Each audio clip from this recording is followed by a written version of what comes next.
This is April and Mackenzie from Atlanta, Georgia, and you are listening to the amazing California Dreaming on the Orbital Jigsaw Network.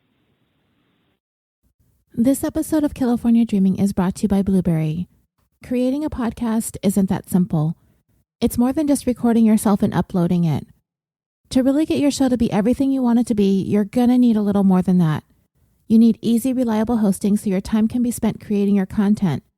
The most accurate download stats so you know if you're reaching the audience you're wanting to. And a web page that makes setting up totally easy on you and won't take up too much of your valuable time. And BLUBRRRY offers all of this and more for hosts and aspiring hosts alike. Simple media hosting, a fully integrated WordPress website with their PowerPress sites. So if you already have a podcast or you've always dreamed about starting one, head over to www.orbitaljigsaw.com/dream to sign up, and the first month is on us. The BLUBRRRY support team is available to walk you through the steps of migrating your show without losing any subscribers, or to help you get started in the process of launching your new show. With the first month for free, using promo code DREAM, you've got no more excuses. So, let's get started. I would like to take the time to thank everyone for continuing to support California Dreaming on social media by following us on Facebook, Instagram, and Twitter, as well as those who have left reviews for the show on Apple Podcasts or whichever platforms you listen to the show on, by spreading the word by recommending California Dreaming in listening groups, and of course, supporting us on Patreon as well. There are about 20 exclusive bonuses on Patreon, and for as little as $1 a month, you can gain access to all of those episodes. This week, I would like to thank Kelly G, and I have two Tonys to thank, Tony and Tony at INFP Films. Thank you for joining Patreon, and Emily H for raising up her pledge to the next tier. If you would like to make a one-time donation to help support, you can do so through PayPal using our email, californiapod@gmail.com. Again, thank you for all of your support. And one last thing before we get into today's show. As I was choosing the voicemail for this episode, I accidentally deleted Lauren's voicemail, Lauren from San Antonio, Texas. So, if you could please call in and leave another message, I'd really appreciate it. I'm sorry I'm such a dork. The number is 530-346-4084.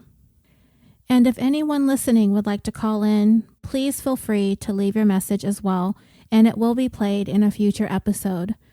Again, the number is 530-346-4084. Dreamers, I have a question for you. Can you think of a crime, any crime, where the perpetrator took a really long time to plan the thing? I looked back at the cases we covered, and I tried to think about some of the ones that took quite some time to plan. Like the ones where the perpetrator left a manifesto. For example, in episode 8, entitled The Tale of the Last Resort, we talked about the killing spree committed by disgruntled ex-cop Christopher Dorner. The amount of time he spent planning his crimes is uncertain, though we do know from his manifesto that it was quite some time in the making. And to refresh your memory, Dorner had been fired from the LAPD in 2008 for making false statements in a grievance report that he filed against a colleague. Dorner subsequently appealed the decision to terminate him from the department, but their decision to fire him was upheld. And because Dorner insisted that he reported what he believed to be the truth, once his termination was upheld, he became enraged at the hearing and screamed at everyone in the room. Dorner filed another appeal in 2011, but the ruling again was affirmed, citing California laws that the findings of the LAPD that Dorner had filed a false report was automatically given the entitlement of the presumption of correctness, and the burden of proving it to be incorrect is on Dorner. And they came to the conclusion that the LAPD had proven their case with an abundance of evidence, and Dorner, they found, levied allegations that were not credible. So after exhausting all of his opportunities to appeal the decision to fire him, with the hopes of being reinstated into his position with the LAPD gone, Dorner decided to retaliate. At the beginning of February 2013, some 5 years after being fired from the LAPD, Dorner published an 11,000-word manifesto on Facebook. And in this manifesto, he named 40 members of law enforcement who he stated he wanted to kill. It said, in part, "I know most of you who personally know me are in disbelief to hear from media reports that I am suspected of committing such horrendous murders and have taken drastic and shocking actions in the last couple of days. Unfortunately, this is a necessary evil that I do not enjoy, but must partake and complete for substantial change to occur within the LAPD and reclaim my name. The department has not changed since the Rampart and Rodney King days. It has gotten worse." Christopher Dorner had one demand: that the LAPD admit publicly that his termination was an act of retaliation against him for reporting the use of excessive force.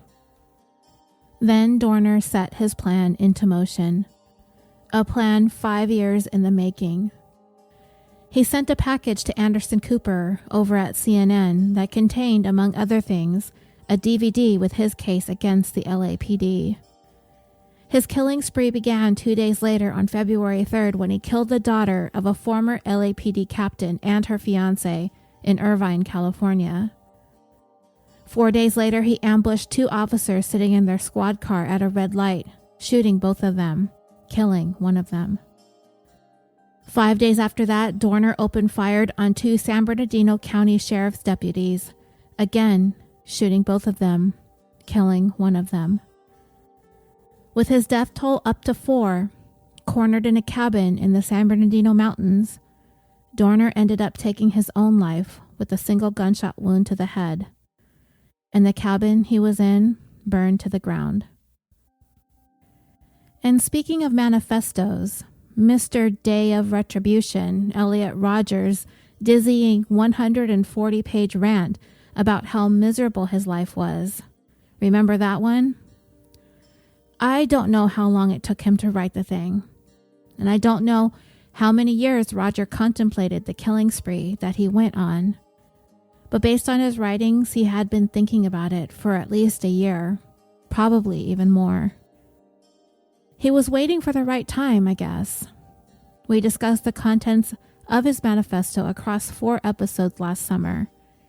And from what I understand, it was a thing he wrote in the days leading up to the actual shooting, perhaps 3 or 4 days. I was under the impression he'd been keeping this document over a longer period of time because he had so many details when it came to his entire life story. But it seems to have been something he was feverishly typing as his day of retribution was approaching. But in it, it was clear that Roger had been wanting to harm those who he felt rejected him, namely pretty girls, for a really long time. He had this plan. It was only a matter of it being the right time and place for him to put it into action. His manifesto is impossible to summarize in just a minute or 2 for purposes of this story. But by the time his day of retribution was complete, he took 6 innocent lives before taking his own. Of course, those weren't the only 2 cases we covered where a certain level of planning went into a crime. There were some that we talked about that had a decent amount of prep time, like the North Hollywood shootout or the infamous PTA mom, which is still one of my favorite stories. Some crimes take a few weeks, perhaps even months. Criminals like to try to outsmart law enforcement. So if they want to pull off some big heist, like the North Hollywood shootout or something like that, they'll make all these meticulous plans, but you know they can't plan for everything. Like when those 2 gunmen entered into the Bank of America that day, they could not have anticipated that just as they made their way in through the front doors, a police cruiser would just happen to be driving by right at that exact moment, and noticed two individuals clad head to toe in body armor, which would seriously diminish the amount of time that they thought they had to grab as much money as they could and get out. Or another example of long-term planning would be a case we haven't covered, but it has been featured extensively in a number of podcasts. The Columbine High School massacre, which the 20th anniversary just passed last month. Those two killers, they planned out their crimes extensively. It seemed as though part of the excitement of it all was the planning, anticipating the day. They looked forward to carrying out the murders they committed, and if it weren't for the fact, thank goodness, that they really didn't know what they were doing when they were building their bombs, the body count would have likely been much higher. How long did those two spend planning? Months? A year? Perhaps even more? I heard a story on a podcast a couple of years back now, and the reason it stood out in my mind all this time was because of all the years of planning that went into this crime. Many of you may have heard the story too. The killer's name was Peter Keller. In 2004, in the Cascade Mountains of Washington State, Keller began constructing a bunker. It was this underground structure he began building and filling with supplies so he would be able to live for an extended period of time after he carried out his plan, a plan to murder his wife and 18-year-old daughter, which he did carry out in 2012. He also attempted to burn down their house before he fled to his hideaway, but the house didn't burn down. And when investigators were finally able to sift through the home, they came across Keller's computer hard drive, and on it, they found at least one picture of the bunker he had been constructing somewhere in the Cascades. Investigators were able to enhance the picture, and from there, experts were able to come up with an estimation of where the bunker likely was located. Interviews with witnesses were also able to place Keller's truck having been frequently parked at the Rattlesnake Trailhead, so that would be their starting point. As the ground search for Keller commenced, they began seeing what looked like fresh tracks made by military-style boots, and these were leading to places in the foothills of the mountains that nobody would be hiking at. It was way too steep. There were no defined hiking trails, and it was so treacherous that the footing was totally unstable. So of course, for a man who had done all this meticulous planning, he wasn't going to make it easy for anyone to find him. Once investigators were able to pinpoint the location where they believed the clandestine bunker to be, they waited for daybreak the next day to send in the SWAT team. Dozens of officers at first light began crawling all over the mountainside, all of them dressed in full camouflage, faces painted, and they moved slowly and as quietly as possible, looking for where Keller's hideout was located. Finally, the smell of a wood stove wafted by before they were even able to see where the smell was coming from. This is where Keller was. Law enforcement requested that the media stay very quiet about the developments in the story, as they were certain Keller was in his bunker monitoring the media and the radio waves as well. They were very careful to make sure that he didn't know that they were closing in, as he could very easily ambush them. To try and force Keller out, the SWAT team fired tear gas in, but it didn't work. Keller did not emerge. So what they needed to do was figure out what was going on inside this bunker without putting anyone's lives in jeopardy. It would eventually be revealed that the bunker had 2.5 levels. He had spent all those years digging and excavating a kind of horseshoe-shaped crevice, even having to make his way through layers of bedrock. So you know he put a great deal of time and effort into doing this, and he was doing it by himself. He chopped down trees, cut them in half lengthwise, and used those pieces to create the walls of the interior of the bunker, sort of like a log cabin. The lower level was about as wide as the average person's arms could stretch out lengthwise, and this is where he neatly stored bottled water and sodas on shelves that he built. Also on this level, he kept a large bin of beans and barley and candy. There was also a generator and PVC pipe that was used to bring in water. He had Ziploc bags full of other supplies, including ammunition. He also had improvised explosive devices, a stockpile of high-powered rifles, and a bulletproof vest. Sometime during the night, the SWAT officers that were there for the night shift heard a single pop sound coming from the bunker. They weren't certain, but they began to think that might have been Keller, and he might be dead. The next step was to use explosives to compromise the interior of the structure, just enough to loosen the logs he had in place without completely collapsing it. They were still worried about the potential of being ambushed by Keller or by booby traps, so they sent in a camera that wound its way through the bunker, and that's when they saw on their monitors that Keller was dead. So the explosives experts went ahead and exploded the top off the bunker.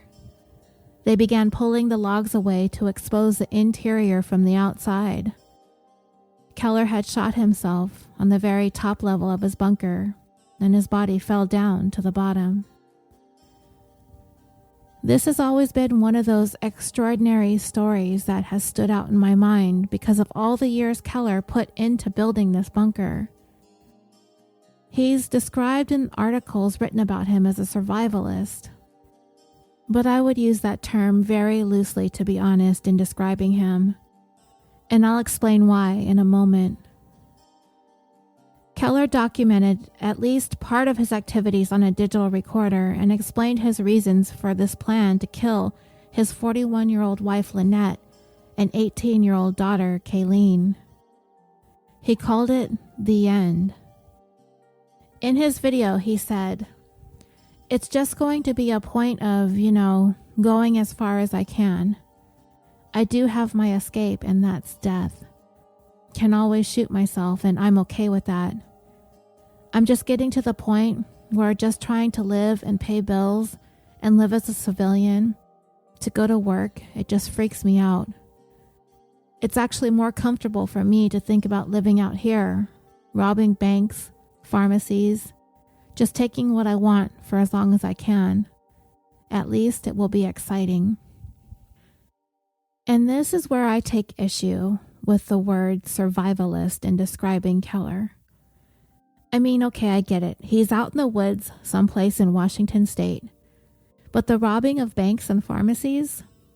That means he needs money to buy himself supplies. Food, water, whatever. And he knows he's probably going to get sick, so he's going to need meds to get through. That's not exactly what I would define as being a quote-unquote survivalist. I mean, far be it from me to judge. I'm a city person. I would have a hard time surviving being locked out of my house. But Keller's relying on money and pharmaceuticals to survive, and that sounds like being a civilian. The thing he said that freaks him out. My opinion, he didn't want to do the family man thing anymore. He knew killing his wife and daughter, he couldn't stick around, so this was his half-assed way of going off the grid. But not really, because he planned on going back on the grid as a bank robber or whatever to fund his so-called survivalist lifestyle. As it would later be revealed, Keller had sketches of the bunker he intended to build dating back to 2003. So we know that he began planning this for nearly a decade. That means he started thinking about this when his daughter was only 8 or maybe 9 years old. She had barely even made it into the 3rd, maybe 4th grade when he decided he didn't want to be a dad anymore. And even more sad, she continued to be raised by this man all through middle school and into high school. He saw her all the way through to graduation, I saw pictures of the three of them on her graduation day. It feels like some sort of sick joke on his part. The deceit and all the pretending all those years before he decided to murder her and her mother on April 22nd, 2012. My apologies for going on so long about this, but it just blows my mind to think about all the time these killers spent planning, because the fact is, many of the cases we've discussed on the show really had minimal planning. I mean, the amount of time it takes to decide to murder someone varies from case to case, and some of them had very little planning involved. But if there had been even a few seconds or half a minute of contemplation between the time someone decides to kill someone to the time that they actually do it, those split seconds of deliberation often make the difference between first-degree and second-degree murder. It only takes a few seconds before it can be defined as something planned. But in the cases I've discussed thus far, the list of 40 individuals targeted for murder, the 141-page manifesto, the 8 years-long construction of a bunker, it's mind-boggling to think about these killers sitting there day in and day out for years on end, planning. They're going to work or they're going to school, they're living their lives. All the while, when nobody is watching, they're contemplating these diabolical plans. And as they're doing so, their frustration and rage continue to fester just beneath the surface. And we're going to look into a case today that was a plan born out of an unrequited love. A plan 2 decades in the making. In today's 90th episode of California Dreaming, the tale of a deadly obsession. Dreamers, I'm going to start off by telling you the story of a man named Ralph Marcus. You're going to come to find that he's the kind of guy who fits the description of a ne'er-do-well. And just to see how ne'er-do-well is spelled, I looked it up because it's a word I've so rarely written down before. I may have called Nuzio Begarin in episodes 87 and 88 a ne'er-do-well, but I didn't bother to see if I spelled it correctly in my notes, mainly because nobody's going to be seeing my notes. But this time, out of curiosity, I checked. And I looked at the various definitions and synonyms as well.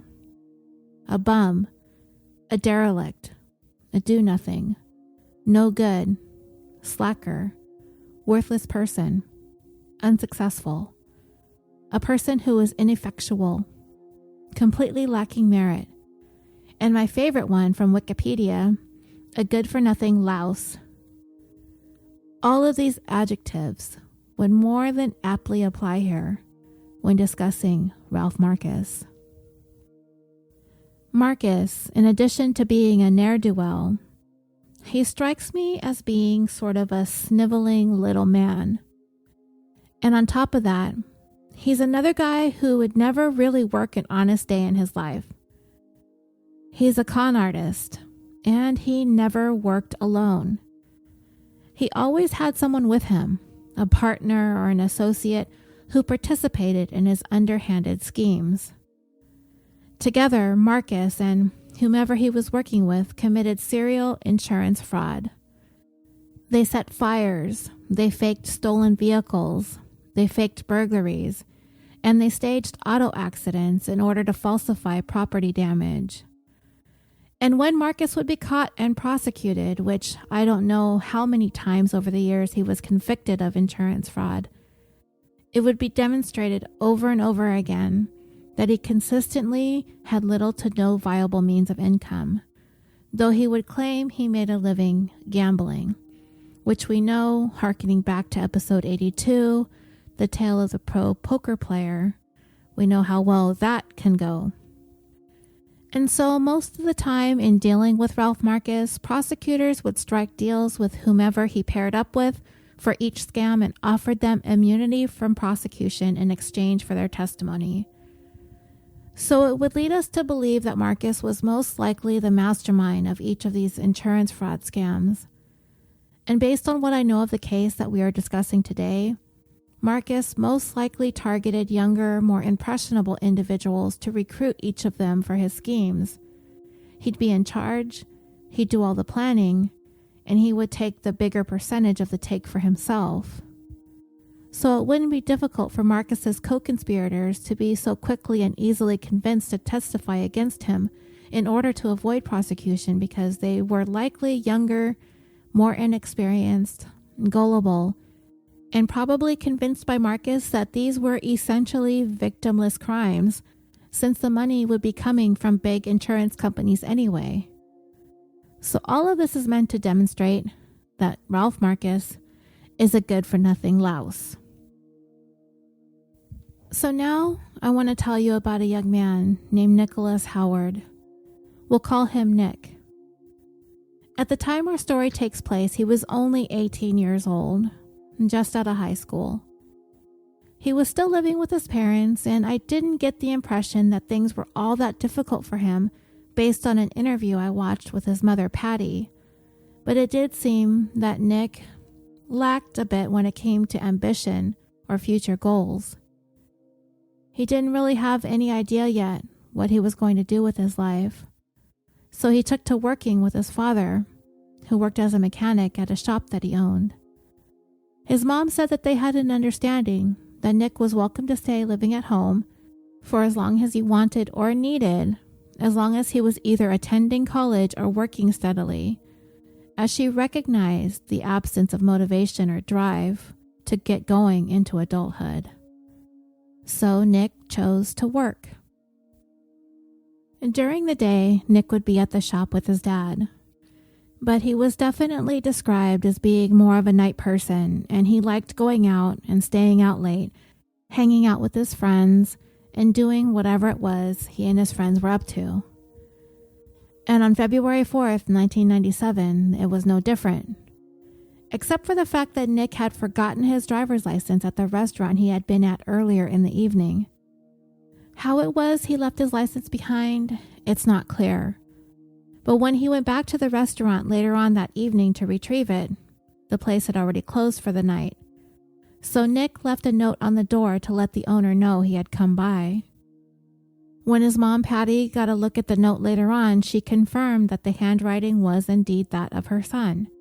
So they knew that he had gone by there at some point late into the evening.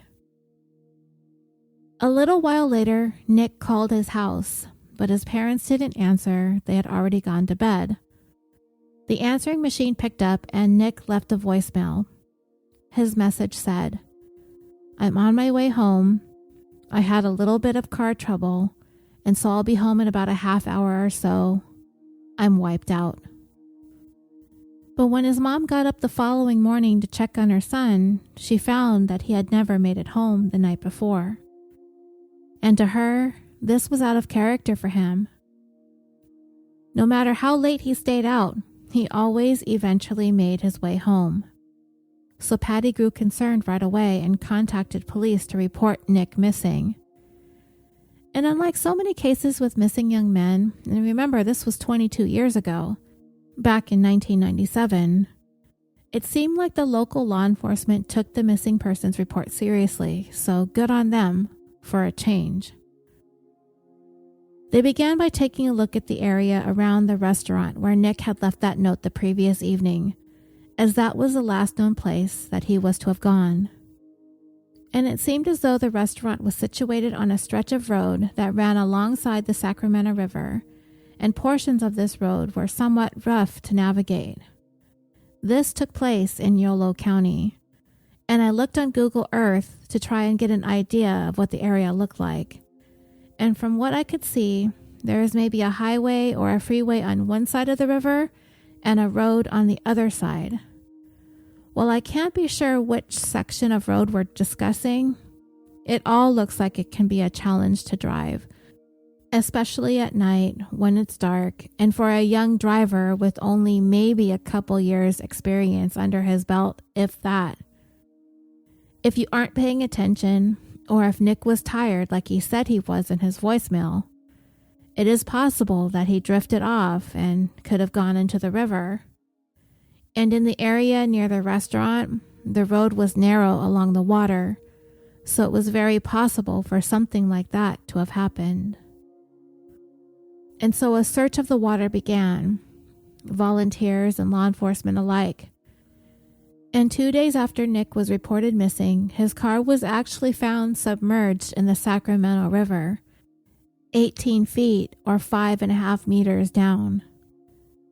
When the car was pulled from the water and examined by a mechanic, it was determined that when his vehicle entered the water, the engine was running.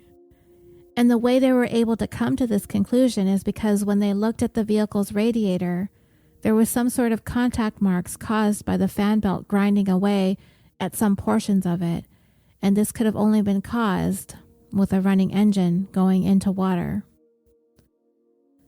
But the strange thing was, Nick's body was nowhere to be found. Whenever there's been an accident where a car is driven off the road, almost always the body or bodies of the victims remain inside. If they are able to get out of the vehicle, they either swim to safety or they drown and turn up downstream, not long after the discovery of the accident. Though it is possible for a deceased victim to be separated from their vehicle when driven into a body of water, it is not typical. So the fact that they didn't find Nick inside the car was surprising. They did, however, find Nick's glasses on the floorboard of the car, and it looked as though they had been broken or bent, perhaps when he impacted with the water. He possibly hit his head or his face into the steering wheel, causing his glasses to break and fall off his face. So, even though the outlook was grim, there was still a glimmer of hope that Nick made it out of the car and was able to swim to safety. But because of the possibility of a head injury, he was unable to figure out where he was, or what happened, or perhaps he was so discombobulated that he was unable to remember who he was. So with that in mind, Nick's family kept their hopes up that he would turn up in a hospital somewhere. But something didn't sit right with investigators. From the initial examination of the scene, from the way it looked as though Nick's car had gone into the water, coupled with the theory that he made his way out of the vehicle or his body was separated from the vehicle, it didn't really make a whole lot of sense. And we will come back to this and Nick's glasses in a little bit. There was one thing investigators did find inside the car that they found to be quite perplexing.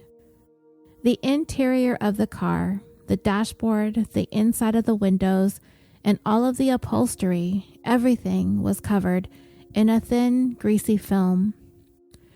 It appeared to be sort of a whitish substance, kind of milky in consistency. And at first they had no idea what it was covering the inside of the car. As they began taking a closer look at the substance and upon closer examination, once they were able to touch it and smell it, they came to realize it was actually motor oil. Strange for the inside of the car to be completely covered in oil. I mean, how is it that oil would possibly seep inside the passenger compartment, presumably having come from the engine compartment, right? In the accident, maybe the oil cap in the engine was jarred loose. Maybe it wasn't tightened properly. Perhaps some other path through which oil circulates through the engine was damaged or broken in the crash, causing oil to leak out. But even so, wouldn't the oil have just spilled directly into the water as opposed to into the passenger compartment? Well, the answer is this. When investigators took a look in the trunk of Nick's car, they discovered the source of the oily film. There was an empty quart of motor oil in the trunk, and it appeared as though the oil spilled out of it while the car was in the water, and it seeped from the trunk into the passenger compartment. Okay, that's fine. Now we know how the oil got all over the inside of the car, but that leaves us asking another question. Why the heck is this bottle of oil in the trunk without its cap? This wasn't a case of the cap being loose and it was jarred open as a result of the accident, being tossed around the trunk and submerged in the water. The cap was completely missing. Nowhere in the trunk or anywhere else where it was immediately obvious. So why? I mean, motor oil is like the worst. When it gets on stuff or onto your driveway, even when you spill a little bit of it when you're trying to put oil into your engine, even when you're just checking your oil levels, it's messy. It's hard to get oil stains out of anything, and it has a strong odor. And I have a little side story here about oil. Just recently, a couple weeks back, my daughter had borrowed her grandma's car. For whatever reason, I can't remember why. And when she got home later, she mentioned to me that the inside of her car smelled like gasoline. And my mom is one of those annoying people at the gas station who sits there forever topping off her gas tank as much as possible, sometimes to the point where it spills out onto the car and onto the ground, right? She does it all the time, and it's so irritating because sometimes it makes the inside of the car smell like gas, especially if she gets it on her shoes or something like that. And it lasts for a while, so you have to drive around with the strong odor of gas emanating from the car, which is like whatever. If she wants to blow herself up, that's her problem. So I told my daughter her crazy grandma probably topped off the gas way too much. But then, a few days later, we stopped by my mom's house for some reason, and I noticed all this oil all over her front bumper and all over the driveway. So we opened the hood, and somehow the oil cap had not only come loose, but it was completely off and resting upside down where it should have been screwed in. How her oil cap ended up like that, I have absolutely no idea. But it was a horrible mess, and the smell was so strong. And I bet while my daughter was driving it like that, it was really terrible burning off as it spewed out of the hot engine. Well, my point is, oil is awfully messy. And for this oil bottle to have been discovered in Nick's car without its cap should have raised some eyebrows right away for investigators. Whether or not they thought much of it when they first discovered the source of the oil, I'm not sure. But we're going to put that motor oil and its missing cap on the back burner for right now, because we will come back to that as well. At first glance, it looked as though Nick could have possibly fallen asleep while he was driving and drifted off the road and ended up in the water. It seemed like the simple answer. But investigators have experienced crash scenes like this, where someone has fallen asleep and all of a sudden, they become jolted awake as soon as the car starts going off the road and into the shrubs or rough terrain before going into the water. And when this happens, there are indicators that the driver quickly and dramatically made an attempt to correct the situation, usually by way of sharply turning the steering wheel or applying the brakes. And when this happens, a very distinct path the car would have taken becomes apparent down the embankment. It is something experienced investigators have seen and recognized as the driver's effort to prevent the car from traveling off the road and into water. But this pattern was not seen at the site where Nick's vehicle went into the water. It looked as though Nick's vehicle drove straight and smooth down the embankment, which had investigators wondering, if Nick had dozed off at the wheel, how deep of a sleep could he have been in if going down an uneven, bumpy path of bushes and rocks for the rough ride to not have jerked him awake? Could he have been that deeply asleep? I don't know. I've dozed off in a car, and even when the car comes to a stop or goes into park, I'm usually aware of it. I really can't say I've ever been that deeply asleep in a moving vehicle. But then there are those who can sleep through almost anything, anywhere, so who knows? It depends on the person, but for investigators, a correction effort is almost always a component of the scene whenever they've had a situation where a driver has dozed off and their car veered off the road. Even so, whether Nick dozed off or not, there was still the question as to where was Nick's body. Investigators were already really suspicious of this crash, as it were, and when they looked more closely at the car itself, there was even more troubling signs that this whole thing may not have been an accident at all. In addition to the other findings, it was also discovered that Nick's car, which was a manual transmission, was in neutral. Now, it's been about 20 years since I've driven a manual transmission vehicle, but let's think about this for a moment. If Nick's car is going down the embankment in neutral, this must mean his car is drifting with no more acceleration once the car was shifted into neutral. Could the car have slipped out of gear at some point as it traveled down its path into the water? Maybe. I can't recall off the top of my head if it was possible to shift out of gear into neutral without applying the clutch. I think you can go into neutral without applying the clutch, but it's been so long. I'm pretty sure you can't go from neutral into gear without pressing the clutch. But whatever the case, the car was in neutral. So, if Nick was driving and his car went into the water, would his car's gear shift be in the neutral position? Likely, it wouldn't be. Especially if he was driving, his car would have had to have been in gear. And then, what if Nick was in the car and he fell asleep and he was jolted awake by suddenly finding himself going off the road and he immediately went into correcting himself? Could he have been the one to shift the car into neutral at that point? Well, if the engine was running and he suddenly slammed on the brakes, if the car was in gear, wouldn't the car have stalled out? It's possible that the driver may have slipped the transmission into neutral, but not likely. But once investigators opened the hood of the car and had a chance to closely examine the engine, they would notice something peculiar that would answer several of the puzzling questions that had been raised thus far into the investigation. When they looked under the hood of the vehicle, they discovered the missing cap that belonged to the motor oil bottle. It had a V on it, which stood for Valvoline, and it was a match to the brand of oil found in the trunk. But it wasn't just floating around in the engine compartment. It didn't magically make its way from the trunk into the engine, because that would have been impossible. The oil cap was placed there on purpose.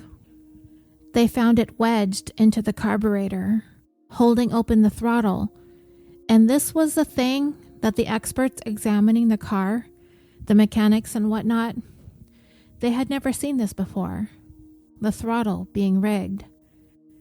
What this meant to investigators was that the oil cap holding open the throttle would have been able to essentially mimic the situation in which someone was seated in the car pressing down on the accelerator. And this would mean the car could be operated, essentially, without a driver. Because, as I said earlier, this was the thing that investigators had not previously seen, they did some tests to find out what the bottle cap would have caused the car to do. They used an identical oil cap in the carburetor of a different car, and they jammed open the throttle. But for their testing purposes, they would have someone seated in the driver's seat in order to maintain control of the car once the testing was finished, and they would be able to bring the vehicle to a stop. When the car was started, with the vehicle's throttle kept open by that oil cap, the vehicle began moving on its own and accelerating. The engine firing, and the gas would begin to take over, giving the car its power to move, all the while gradually gaining speed. This meant Nick's car could have been sent into the river without anybody seated in the driver's seat. From a thorough examination of the scene, based on where Nick's car ultimately ended up in the water, accident reconstructionists determined that the vehicle was traveling approximately 25 miles or a little more than 40 kilometers per hour when it went off the road.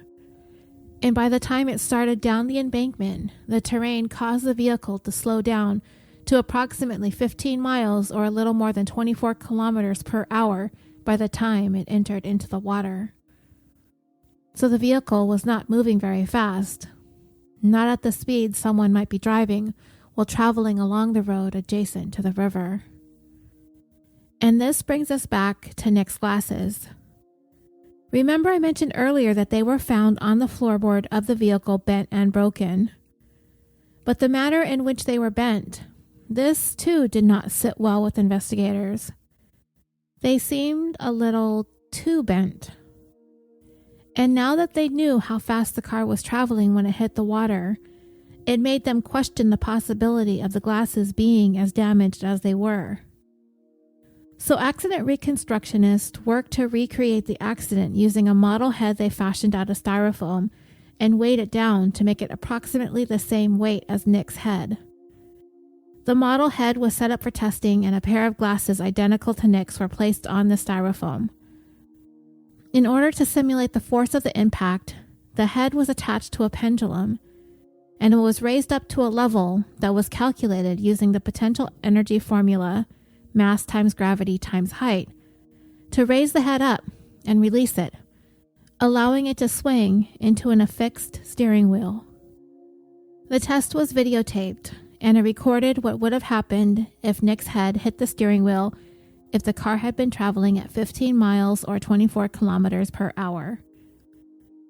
The results of the test revealed that the glasses in the simulated crash scenario resulted in far less damage than Nick's actual glasses that were found inside his vehicle had sustained. I will try to remember to post pictures of the actual glasses so you can get an idea of how damaged they were and how obviously overbent they were, in a way that was not indicative of a crash at the speeds his car was said to have been traveling. So what does this mean? Well, it meant Nick's head did not come in contact with the steering wheel that caused that damage to his glasses. And Nick certainly wouldn't have purposely bent his glasses in the way that they were found. I mean, why in the world would he do that, right? What this meant was Nick's glasses were planted. And once this had been determined, it had investigators thinking, and Nick's family holding on to the hope that Nick wasn't in the car when it crashed and that he could still be alive. No doubt filled with anxiety and worry as they waited for him to turn up, however. It would take about 3 weeks for Nick's family to finally get the answers as to what happened to him. The search for Nick had been extensive, but a dive crew searching the waters of the Sacramento River finally recovered Nick's body 3 weeks after he was last seen, about a quarter mile or half a kilometer downriver from where his car went in. His body had remained underwater during that time until he finally surfaced and was found. Patty received the news that Nick was dead, and it devastated her. And they weren't telling her right away how he died. She described finding out by saying 1 minute you're a mom to your son, and then you don't have him anymore. His sister Jamie called him her best friend, not only to her, but to everyone who was his friend, could describe him as their best friend as well. That's just the way that he was, very close to the people that he cared about. He was a very laid-back kind of a guy, just a really cool kid. And even though he may have been at a crossroads in life after he got out of high school, he still had so much life to look forward to. A promising future that would never be realized. He never got the chance to choose his path because his life was cut so tragically short at the age of 18. When Nick's body was examined, it was noted pretty quickly that he did not have any oil on his body. Even though he had been submerged in water, if he had been inside his car when it went into the water, with that open bottle of motor oil spilling in the trunk, seeping into the passenger compartment, completely covering the interior of the car with that greasy, milky film, logic would dictate that Nick would have been covered in oil as well. But he wasn't. Even being submerged in water for 3 weeks still would not have washed away motor oil from his body or his clothing. We talked about what a mess oil is. That stuff would have persisted despite the water. And what this did was solidify the theory that Nick was not inside his car when it went into the water. Nick's autopsy also revealed that he had suffered a severe beating. And seeing as it's been shown that he was not in his car when it crashed, he was not involved in any kind of accident.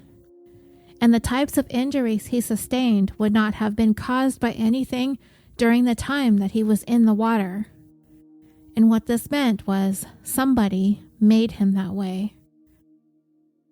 The pathologist found Nick had suffered internal injuries, and what specifically was found was bleeding within Nick's neck muscles, also known as strap muscle hemorrhaging. This is a telltale sign that Nick had been manually strangled. He had bruises about the head and face, as well as blunt force injuries to various parts of his body, evidence of a severe beating.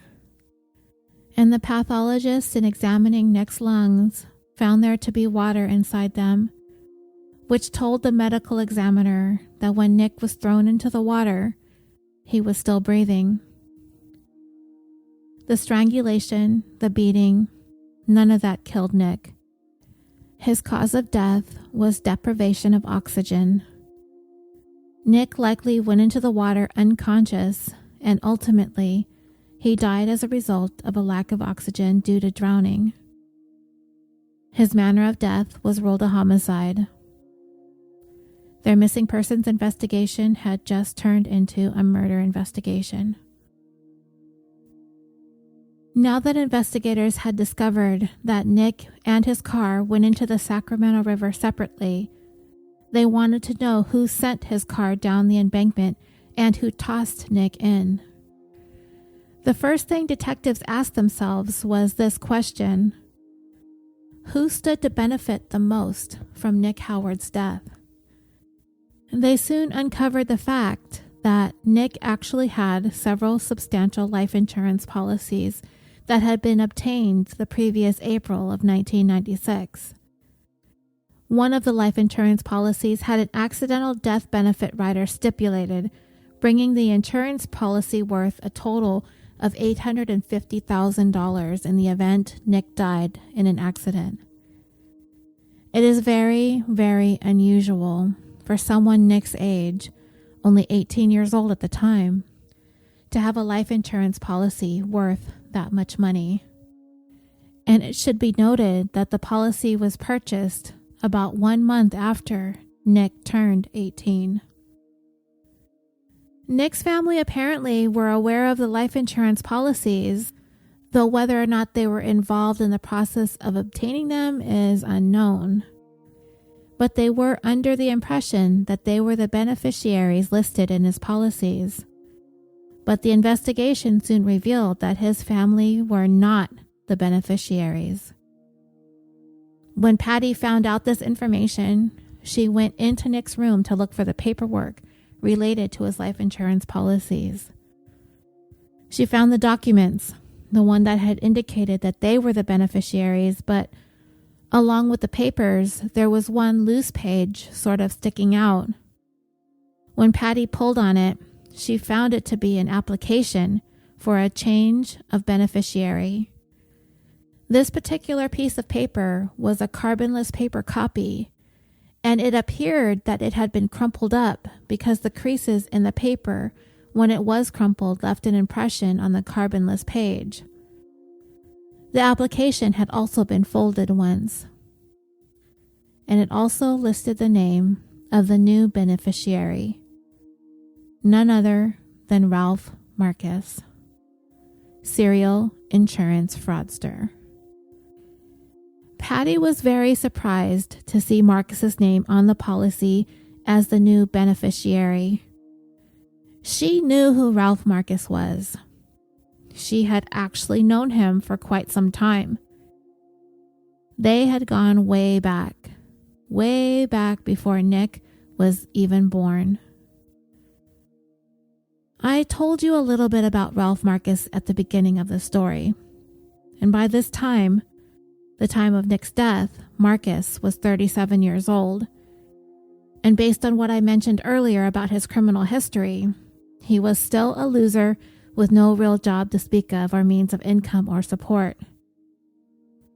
When looking into his background, once his name came up on that policy, investigators uncovered his criminal past, along with what, if anything, he was into in more recent times. They found that he did have a gambling habit. He apparently attempted to maintain kind of an ostentatious lifestyle, but he really couldn't keep a job for very long. Anytime he ever tried to work legitimately, it quickly came to an end for one reason or another. For Patty, her experiences with Ralph Marcus dated back to when the two of them were in high school. She described him as a creep. He was just always there. In her words, he never went away. He wasn't constantly around, but he was around enough to be pestering her and eventually pestering her family. The relationship between the Howards and Marcus was very tense. The first time Patty met Marcus, it was more than 20 years earlier, as I said, in high school. She described their first encounter as having taken place inside her house. What he was doing over there, I don't know if it was a friendly visit or if he invited himself over, though I didn't get the impression from the way that she described it that he was over there with the intentions of this being a date of any kind. He had come over, and he had only been in her home for less than 10 minutes when he made an unwanted sexual advance towards Patty. She said he sort of wrestled her to the ground and tried kissing her. She resisted his advances and pushed him away, as these were not her intentions. She didn't even know who this guy was. As time passed and years went by, Ralph Marcus never really gave up trying to become romantically involved with Patty. He regularly made advances towards her, even asking her on a number of occasions to marry him, and each time she said no. Patty went on to marry someone else, her husband, Nick's dad, and they had 2 children together, and she did what she could to maintain a comfortable distance from Marcus. But he was relentless in his pursuit of Patty, to a point where it had long crossed over into a full-blown obsession. Then one day, Marcus came to her with a proposition. It was his desire to have a child with Patty, and he asked if he could pay her for her eggs. He offered $50,000, and his plan would be to hire a surrogate mother to carry their biological child. Of course, she again said no, absolutely not. And just as he was about to leave, Marcus placed his hand on Patty and told her that he would love for her to be the one to carry their child, but he realized that it was not a possibility. This attempt to purchase Patty's eggs with a desire to have a surrogate mother carry their child was simply too much. Marcus had crossed the line with this request, and Patty had to put an end to this. Marcus had already been a thorn in the side of Patty's husband, but this was way too much. It was hurting him, and ultimately it was hurting their relationship. And she simply didn't want to put him or their family through this anymore. At that point, she decided there could no longer be any kind of friendship or relationship with Ralph Marcus any longer. This had gone on for far too many years now. And I know many of us listening, if there was someone pestering our significant other, someone who was just always in the periphery, we wouldn't like it either. But there was one thing Patty and her husband could not stop, even though they tried. They could not get Nick to steer clear of Ralph Marcus. Marcus would go around telling Nick that he was his godfather. And Marcus went through a great deal of effort to win Nick's friendship and his affections. He did things to try to impress Nick, to get him to look up to him. This was his roundabout way of getting to the object of his affections, Patty. Nick's mom. Nick was his vehicle. Nick was his connection. The only connection he was able to make and hang on to long after Patty had told him to buzz off. And Nick, he was young and impressionable. And Marcus is a cunning con man. He was a fast talker, a liar, a schemer. And he was into fun stuff that impressed Nick. Gambling, a fun, flashy lifestyle in the fast lane. Nick's mom felt as though Ralph Marcus made a concerted effort to become friends with Nick in order to continue having a place in their family's life.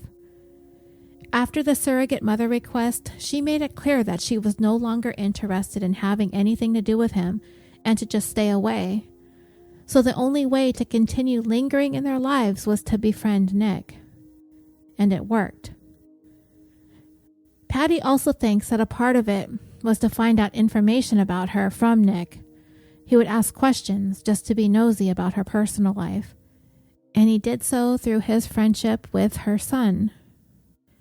And in an interesting side note to all of this, as I was researching this case, I was reminded of a similar situation my husband David.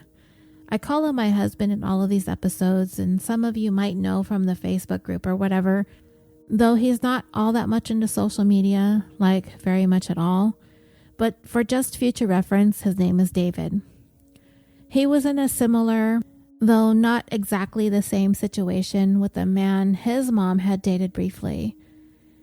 Even though the relationship between his mom and this man never really went anywhere and kind of flickered out, this man continued having contact with David, and they kind of had a friendship for a while. He was living in Vegas at the time, so this guy would invite him to go to some of the local casinos. Oh, I mean, all the casinos are local, but what I mean is the casinos that are meant for locals, not the touristy ones on the strip. They'd go to sports books, do some gambling, eat at the buffets. The guy, it seemed, was a pretty avid gambler, so he had all the comps. And if I remember correctly, I want to say that he worked at an art gallery in Caesar's Palace. Anyway, I just remember both my mother-in-law and myself were kind of scratching our heads at this unlikely friendship. I mean, the guy was more than 30 years older than David, who was in his early 20s at the time. And it was just weird. And he was a weird guy. He lived with his mom. He didn't ever have a cell phone. And he raised his nephew for some reason, but did not have kids of his own. He never got married. He was just sort of a strange person. Eventually, with no cell phone, you're just going to lose touch with people. Eventually, David stopped hanging out with him. I don't know what exactly his angle was. Maybe it was similar to what was going on in the story we're talking about here today, but it just kind of reminded me of that, though nothing bad or tragic ever occurred. Nothing like this. Anyway, back to this story. Now that Nick was dead and all this information was coming out about Ralph Marcus, Patty started thinking that it was his plan all along to someday do something to cause Nick harm. When it was he decided that was going to be his plan, she can't be sure. Could her having severed their relationship have been the point where Marcus decided he was going to somehow seek retribution for her dismissing him in that manner? Whatever the case, the fact remained that Ralph Marcus had been carrying a torch for Patty for the better part of 2 decades. His plans to be in her life, to try and woo her or court her, or to just be an element in her existence in some way, shape, or form. Whatever he was doing, it likely evolved over time. Had he possibly been planning to do her children harm from the time that they were born? Only he knows the answer to that, and I wouldn't put it past him. It might not have been a plan as extreme as murder, at least not in the beginning. But I wouldn't doubt that as soon as Patty gave birth to Nick, Marcus knew someday that he was going to be the way in which he would be able to get closer and stay closer to Patty. Through Nick. And he spent a great deal of time and effort grooming him just for the things to go the way he had planned them to go. He befriended Nick. Even though his mom and dad were telling him to stay away, he wasn't going to listen because Ralph Marcus was that conniving. He took advantage of Nick's youthfulness and his trust. Marcus would invite Nick along for trips. He would take him to do fun things that he may not have otherwise have experienced, at least not at that point in his life. They took trips to Reno and Lake Tahoe, of course both gambling towns. He had Nick convinced that he was some sort of high-stakes gambler. Marcus would reserve nice hotel rooms for them, and they would have women come by. Who were these women? I have no idea, but if I had to guess, I'd say most likely they were paid for or hired by Ralph Marcus. So Ralph Marcus was brought in for questioning, but he denied knowing anything about Nick's murder, and he provided investigators with an alibi for the night Nick went missing and was presumably killed. He claimed he was at home with his mom. He was living with his mom, but she was in her last stages of life. He had his mother, in very poor health, come down and make a statement to police that he was with her the night of Nick's death. They went and searched his home anyway. They served a search warrant, and as soon as police entered his bedroom, they noticed that he had all of Nick's life insurance paperwork lined up across his desk. He had obviously been looking over the paperwork, getting things in order, and it included the change of beneficiary paperwork. Presumably, Ralph Marcus was getting ready to collect on Nick's supposed accidental death. All of these documents were taken into evidence. They wanted to see if the paperwork was in fact completed by Nick, if the writing and the signature was his and not forgeries. And it was determined that everything was legitimately filled out by Nick himself. Everything that was supposed to have been in Nick's handwriting was, including his signature. So that has us asking, why in the world would Nick Howard sign his life insurance policies over to Ralph Marcus instead of his own family? You listening probably know the answer. We know a recurring theme in Marcus's life is insurance fraud scams, and he went about it by recruiting other people to go along with him. Remember when I said he likely picked impressionable young people to talk into being into these schemes, the type likely to fall for a smooth-talking con man like Marcus? Yeah. Nick was yet another pawn used by Marcus in yet another insurance scam. But Nick was more than that to Ralph Marcus. He was also a way of staying close to Patty. For 20 years, over and over, time and time again, Patty rebuffed Marcus's romantic advances. She wasn't stringing him along. She never gave him the impression that there was ever going to be a chance for him to be with her, but he just persisted. He wouldn't or couldn't let go. He was a man obsessed. And so, with that, I ask, how much rejection can one person take before they decide they've had enough? When does Ralph Marcus reach the point where he's been hurt enough and that it was high time it was his turn to do some of the hurting? That can only be speculated on. And there's also the question as to whether or not Nick was in on the insurance scam with Marcus. Most likely he was, since he willingly signed those change of beneficiary papers. I could easily believe Marcus approached Nick with the scheme to defraud the insurance companies that carried his policy. Remember, Nick was 18 years old and he was just out of high school, and even his mom described him as being more or less directionless at that point in his life. And here comes Ralph Marcus, this cool older guy who likes to gamble and party and have a whole bunch of fun, all of that with a minimal amount of work. So he approaches Nick. He has this idea to defraud the life insurance company. They come up with a plan to fake Nick's death. Marcus will collect on that policy with the accidental death rider. They can both take the money and run off wherever they want to live the easy life. They can kick back, drink cocktails on a beach in some place, parts unknown. They can do whatever they want, gamble whenever they want, and just leave this humdrum life behind. It probably sounded really good to Nick. But all of this is only speculation, dreamers, of course, based on Marcus's past patterns of behaviors. Investigators really had no proof other than their own conjecture that Nick and Marcus were working together to commit insurance fraud. They also didn't have any real proof that it was Ralph Marcus who was the one who beat and strangled Nick and threw him into the Sacramento River. The only thing they really had was the fact that Marcus was the one who stood to gain the $850,000 in the event of Nick's accidental death, and that is only circumstantial evidence. They needed to keep digging. In talking to Nick's sister Jamie, she recalled a conversation that she had had with Nick not too long before his death. He told her that he was going to change the beneficiary of his life insurance policy. She at first didn't think too much of it. She really didn't take what he was saying all that seriously.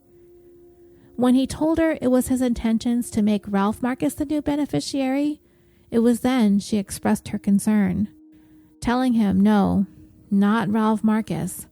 Don't do that. But Nick was like, why not? He could take $850,000 and turn it into $4 million. They would never have to work another day in their lives. So that right there, if Jamie was recalling the conversation accurately, and it does very much sound like something Marcus would say, I could turn $850,000 into $4 million, then yeah, Nick was aware of the insurance fraud scheme, and he was in on it. And this might explain why Nick seemed to be lacking any sort of direction that he wanted to go in life once he was out of high school. He probably had this plan to run away with millions of dollars, so he just decided to not really define his long-term goals, because his long-term goals was a thing he could not share with his parents. Investigators were quickly finding out the shady things that Ralph Marcus was about that I had mentioned in the beginning. He was a man who they described as having decided very early on in life that working for a living was for fools, and his means of supporting himself involved two things: insurance fraud and gambling. But I would also add to that being a louse. They discovered that Marcus had once burned down his own house and collected on the insurance on that. He also staged the theft of one of his cars and a boat, collecting on the insurance on those items as well. So they were pretty convinced that Marcus had decided to take his insurance fraud activities to the next level. This time, instead of houses, cars, or boats, the biggest payout was going to be a life, the death of a life. And he needed to find someone gullible enough to go along with it, who would be willing to fake his own death and walk away from his family forever. Which is really sad and hurtful when you think about it, isn't it? I mean, Nick was going to go and live off of his insurance payout and the gambling winnings with Marcus. But this would have to mean he would never see or contact his family again. Anyway, the investigation was not yielding any physical or forensic evidence linking Marcus to the crime or to the scene of the crime. There were no fibers, no DNA, no fingerprints, no blood, nothing in or on the car or on Nick's body. And investigators were reaching a point where there was soon going to be nowhere else to look. One of the very last ideas they had was to maybe try and link Marcus to the motor oil found in the trunk. It was pretty much their last hope. If they weren't going to be able to link him to anything at the crime scene, the chances of the district attorney filing charges on Ralph Marcus were slim. They were going to need more than just guesswork and theories, especially for a case like this. So when it comes to the oil, what are the chances that Nick is going to be carrying motor oil in his trunk? Probably pretty good, especially since he had an older car where the oil levels might drop quickly, especially back in those days. It's likely he could have been carrying a bottle of oil. It could have been his. But there was also a chance Marcus brought the oil with him, with the intentions of using the cap to jam the throttle open. If he brought the oil, investigators were hoping to prove it.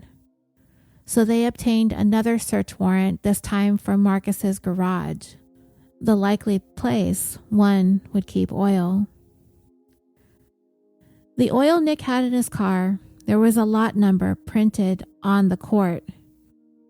When Marcus's garage was searched, they found a new quart of Valvoline motor oil, and on it was printed the same exact lot number. And there it was, the last piece of this puzzle detectives needed to link Ralph Marcus to the scene of Nick's death. The quarts of oil with the matching lot numbers definitively connected the dots, finally. Ralph Marcus was arrested and charged with Nicholas Howard's murder. Prosecutors floated the theory that over the 20-odd years that Patty Howard had been rebuffing and rejecting his romantic advances, Ralph Marcus grew exponentially more angry. He never let her go, and he never let go of the idea that she should have been with him. But from the day they met, she rejected him at every turn. And by the time they were approaching the period leading up to Nick's death, he began issuing threats towards Patty, telling her things like she deserved to know what it feels like to lose a child, as that he believed could be the only pain comparable to the pain that she had caused him in all those years. So he hatched a plan. He would insert himself into Patty's life through her son. He befriended Nick, and Nick was the only one in his family that would willingly have anything to do with Ralph Marcus. He gained Nick's trust, and eventually, once the time was right, maybe when Nick was out of school, maybe when he turned 18, whatever the case, he would convince Nick to do this harmless, victimless insurance fraud thing. How long Marcus had this plan in his mind is anybody's guess. Could have been from the day Nick was brought into this world. It could have been a thing that percolated in Marcus's tiny little brain over the course of time. Whenever the plan came together, he likely had to wait until Nick was 18 in order for him to be able to sign those legal documents to change the life insurance beneficiary. Nick Howard turned 18 on March 9th, 1996, just 11 months prior to his murder. And once Nick was legally an adult, Ralph Marcus began discussing the plan to fake his death and collect on his life insurance. Then, on the evening of February 5th, 1997, they set their plan in motion. The prosecution believed that Nick and Marcus met near a dock to plan the crash, and they believed either one of two things happened. Either Nick decided he didn't want to go along with the plan anymore, or it was Marcus's intentions to murder Nick and keep all the proceeds from the life insurance for himself. And there are good arguments for both of these theories, but I wouldn't be surprised if Nick wanted to back out. Let's retrace his last known movements and what we know of Nick just before he was murdered. Nick had stopped at that restaurant to pick up his driver's license, and he left a note. I don't know what the note said, however. Did it say he would be back the next day to pick it up? Or did he ask the owner to mail it back to his home address? Either way, if Nick was planning on disappearing following the plan to fake his death on that night, would he really be all that concerned about getting his driver's license back? He wasn't going to be able to show up anywhere to conduct any kind of transactions that would require him to have his ID, because Marcus must have told him that part of faking his death meant going completely off the grid forever. So the fact that Nick was concerned with getting his driver's license back leads me to believe that he was planning to tell Marcus at the docks that he changed his mind and didn't want to disappear from his life. But Marcus was probably salivating over the thought of getting his grubby hands on the $850,000. So for Nick to back out at the last minute was not an option as far as Ralph Marcus was concerned. So he went on to his own plan B, which was to kill Nick, throw him in the water, and then send his car in after him. Also, remember the voicemail Nick left his parents on the answering machine, where he said he was on his way home. He said he was having some car trouble, but he'd be home in about a half hour and that he was wiped out. We could look at this message through two different lenses. The first one has Nick doing what he said he was going to do on the voicemail. He was going to be home. The car trouble was an excuse to buy a little bit of extra time, the time that he would need to stop and tell Marcus that he wasn't going to go through with the faking of his death and that he'd be home in a half hour.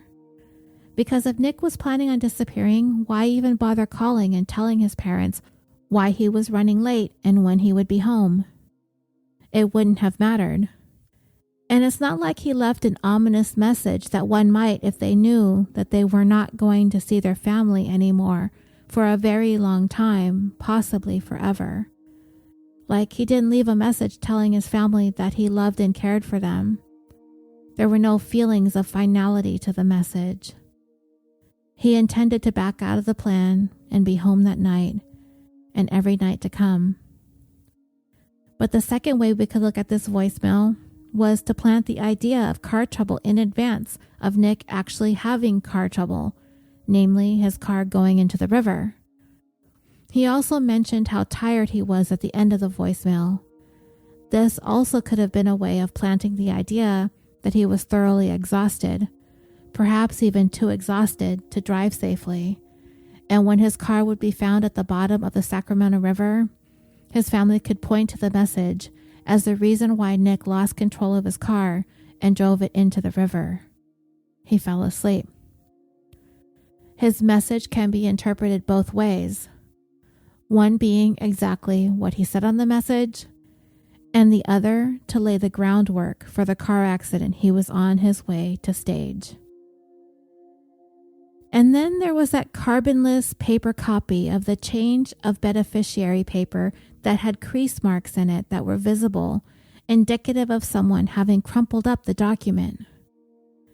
What this tells me is Nick was having second thoughts about the insurance fraud plan.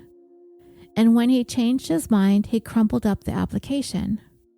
But at some point, Marcus talked him back into it. So he uncrumpled it and completed the paperwork.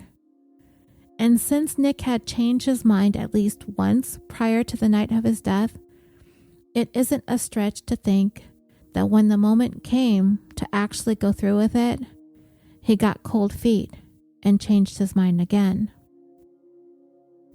Then there is a theory that it was Marcus's plan all along to kill Nick, and that he kind of seemed prepared to do that. I mean, why split $850,000 when he can have it all to himself? And he could get the retribution that he'd been wanting to get against Nick's mom. Make her hurt the way he perceived she spent 20 years hurting him. Also, should Ralph Marcus be caught yet once again and prosecuted for insurance fraud, there would be no witnesses to be granted immunity in exchange for testimony against him.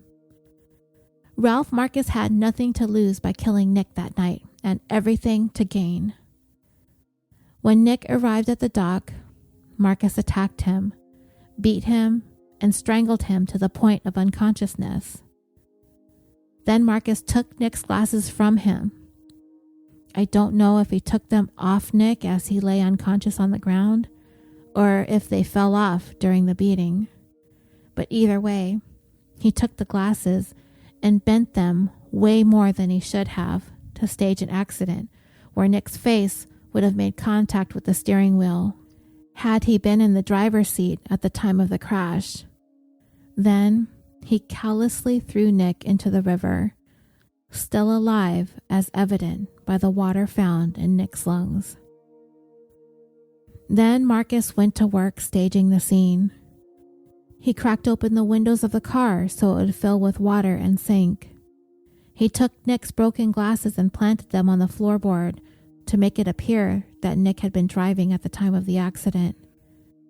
He then grabbed a quart of Valvoline motor oil from his own vehicle, took the cap off, tossed the open container of oil into the trunk, and used the cap to rig the throttle. He started the engine, and the car drove itself into the river. Nick's family wouldn't say whether or not Nick was in on the plan to defraud the insurance company, but it seemed pretty clear that he knew what was going on. And it is very sad and very heartbreaking for his family to have the idea of that looming over them. They just knew that Nick understood in order to collect life insurance, he was going to have to be dead. But I do believe that Nick and Marcus were going to have this staged car accident be a no body ever recovered case. At least that's what Marcus was leading Nick to believe. But knowing what we know about insurance companies, we've seen time and time again that when there is no body or foul play suspected, companies are hesitant to pay out until the investigation into the case has been thoroughly completed. And I'm fairly certain that Ralph Marcus was well aware of this, so it lends to the theory that he planned on killing Nick from the onset. He knew having a body was going to be an important component of collecting on the insurance. If there was no body, how long would Marcus have had to have waited before he would have been able to get his hands on the money? It depends, but it's not that easy and it's not that fast. And I absolutely believe that Ralph Marcus would have rather seen Nick dead than be made to wait any longer than he needed to. Ralph Marcus was tried and convicted of first-degree murder and was sentenced to life in prison without the possibility of parole. He is currently housed at Mule Creek State Prison in Ione, California. He is 64 years old. Nick had made some off-the-cuff remarks to his family and friends that he had planned on being a millionaire by the time he was 30 years old.